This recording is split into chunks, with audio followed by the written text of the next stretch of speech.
국민의힘의 비상대책위원장으로 한동훈 법무부 장관을 추대하는 문제를 놓고 국민의힘 내부에서 갑론을박이 이어지고 있습니다.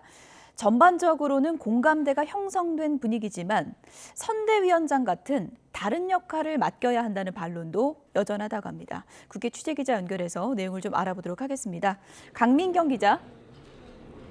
네, 국회에 나와 있습니다. 네, 한동훈 추대론 아직 결론이 안 난 거죠? 그렇습니다. 대세론이 형성된 건 맞지만 아직은 상황을 좀 더 지켜봐야 할 것으로 보입니다. 한동훈 법무부 장관의 역할론을 놓고 당내 이견이 적잖기 때문입니다. 친윤계 주류는 한동훈 장관을 초기에 투입해 당 이미지를 쇄신해야 한다는 입장입니다. 유상범 의원은 오늘 MBC 라디오에서 한 장관이 보여줬던 참신성과 당당함, 명쾌하고 간결한 이미지 전달 등이 국민에게 좋은 이미지를 주고 있다며 컨벤션 효과가 클 것이라고 기대감을 내비쳤습니다. 물론 반론도 적지 않습니다. 정치 신인인 한 장관은 정무 능력이 필요한 비대위원장보다는 선대위원장직이 더 낫지 않느냐는 지적입니다.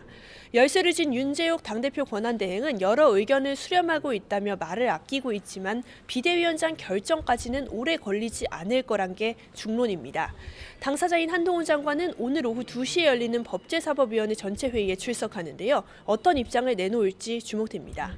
더불어민주당은 내홍 수습에 주력하는 모습입니다. 어제 영화 시사회장에서 김부겸 전 총리를 만난 이재명 대표는 내일 또 김 전 총리를, 오는 28일에는 정세균 전 총리와 회동을 추진하고 있습니다.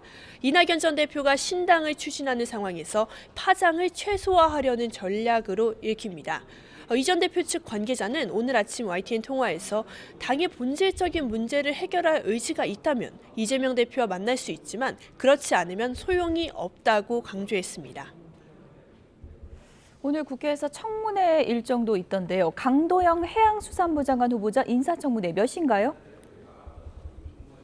네, 잠시 후 10시부터 국회에서는 최상목 부총리 겸 기획재정부 장관 후보자와 강도형 해양수산부 장관 후보자에 대한 청문회가 각각 열립니다. 민주당은 특히 낙마대상 1호로 벼르는 강도형 후보자의 인사청문회에서 파상 공세를 예고했습니다. 과거 폭력과 음주운전 전과, 지난해 배우자가 위장 전입을 했다는 의혹과 논문 표절 의혹 등을 따져 물을 것으로 보입니다. 민주당은 강 후보자의 자진 사퇴도 함께 촉구하겠다는 방침입니다. 최상목 후보자 청문회 역시 공방이 예상됩니다. 민주당은 윤석열 정부 초대 경제수석 비서관이었던 최 후보자가 정부 정책을 실패로 이끈 공범이라며 이미 부적격 딱지를 붙여놓은 상태입니다. 반면 국민의힘은 두 후보자에 대한 정책 검증에 주력하겠다는 입장입니다. 국회 다수 의석을 차지한 민주당이 무리한 인사검증을 시도한다고 비판하며 후보자를 옹호할 것으로 보입니다. 지금까지 국회에서 전해드렸습니다.